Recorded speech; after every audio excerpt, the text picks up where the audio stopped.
How are you doing your designs? Where are you getting your manufacturing done and things like that? Yeah, so working with our designer and their team, we have sort of a network of factories that we kind of really work with, primarily in Vietnam, but we have worked with China and Thailand and Taiwan. So there's like places in Asia that have the infrastructure built to make highly technical cut and sew. We did officially look into U.S. based sourcing when I first started, and unfortunately found everything moved overseas like decades Mm. ago.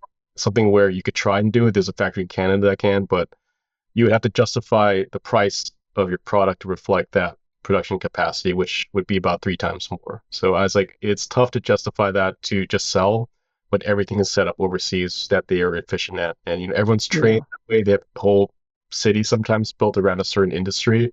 So Wow. skiwear is like, parts of Vietnam that are very, very good at it because they actually have schools that train textiles and manufacturing and all that. So it's a different world you kind of play in. And I had to learn it the hard way. It's like, you can't just make what you want at the quantities you want. You have to kind of play around the rules at times.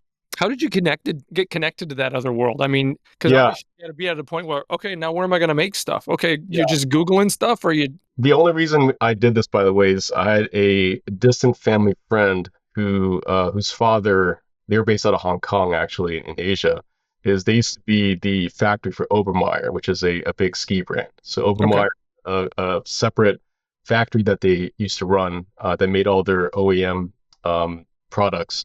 They actually ended up outsourcing it as a third party to actually make stuff for other people too. So I ended up connecting with this guy, Eddie, who, introduced me to his father, and we kind of talked about producing products at his factory. So our very first product was produced with this factory. Unfortunately, they went in a different direction. I think they make athleisure stuff now specifically. So they don't make the products that we want to make anymore. That was really the only reason why I got into it, because we had some connections. If you don't have connections, it's really a shot in the dark. You have to kind of know. Yeah. Sometimes you talk to people and you think you trust them, but then they don't guide you in the right direction. So like, for example, people that say, hey, I can help you connect with factories, but they're taking a cut. So whatever you're getting pricing from them, it's like 15, 20, 25% more than you would pay if you were to. If you could get direct. Yeah. Yeah. So there's a lot of kind of like, there's tons of pitfalls in this kind of arena. So it's about kind of knowing the right people. There's consultants out there too. I didn't really work with any of them, but there are some that can kind of at least guide you in a general direction of who to work with. But you have to always the best way is kind of get industry knowledge. So it's hard as an outsider, which I learned the hard way, is you have to kind of find, almost like fall into the right people that you work with, hopefully, and then kind of go from there.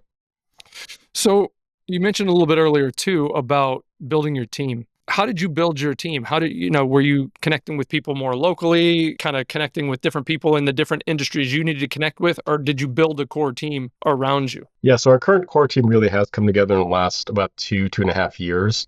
Before that, I was really just by myself. And, Mm. I was working with people that I thought had a function, whether it's marketing, sales, design, things like that. And it was very siloed. So when things are siloed and people don't talk together, there's a lot of kind of cross-functional misfiring, I like to put it that way. And, things just don't click, or the brand doesn't align with the products that you design, or, there's things like that where if you have to be cheap about it, which is what I did because I didn't have the money really to build a whole team by myself at the time, things became very fragmented. And when that happens, people can kind of feel there's something off about your brand or your products that you're presenting. The last 2 years, I've really started to kind of really delve into forming this core identity for Terracea, which involves people. People is key when it comes to like a startup company. You want people that have the same energy that match and kind of want to carry that energy forward. For myself, it was coming in contact with my now business partner and general manager, Vic Satir. He's a great dude, super smart, comes from a background at Nike and knew all about textiles and strategy. So, we connected about 2.5 years ago. And since then, the brand has sort of been reformed in a way that makes sense. Before that, I was struggling because we were stuck in wholesale that was unfortunately dying. I could see writing on the wall that we weren't going to get orders that were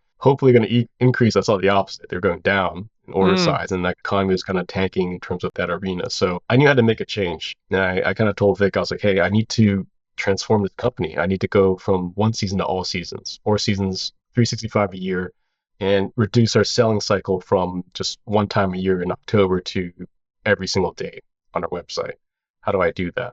Yeah. Kind of really strategize a plan to kind of redo Terracea. So what do you see now? That's going to happen actually in 2 days. Terracea 2.0 is going to launch, and you'll see a whole new vibe on the website and everything. It's going to be pretty cool. Hey, folks, thanks for checking out this clip from the Business Line podcast. For more great clips, click here and click over here for full episodes.